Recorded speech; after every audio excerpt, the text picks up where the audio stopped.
Hi everybody, good evening. So we just got home from football practice today. So guys, I have a good news for you. Daniel had what you call that game? Football game yesterday. What you call that? Semifinals? Is that what you call that, honey? Or playoffs? Yeah, that's the word. Finals. Yeah, playoffs final. So that happened yesterday, last night. Oh my goodness, guys. I think I would say the most nerve racking, the most stressful night of Daniel's sports history that I attend to.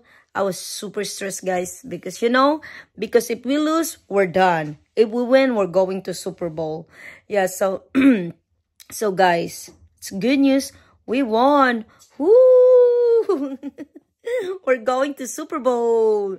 Yeah, we have our team won, guys.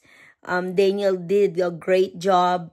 The team did a great job, and so are the coaches. Everybody did a great job, guys. Super, super, super great game. So we won. The score is 34-20. Yeah, actually, guys, the first half, it's the same score, 20-20. And then the second half, the opponent team, they didn't score. Yeah, our defense doing great job. Yeah, so guys, we won. We're going to Super Bowl. Ooh, I just want to let you guys know about Daniel's football season this year. And this coming weekend is our last game. Yeah, so I hope we win, guys. Yeah, we're gonna win this. Yeah, so that's it, guys. I just want to tell you an update about Daniel's football. And I hope you enjoy this video. And thank you guys so much for watching. Bye!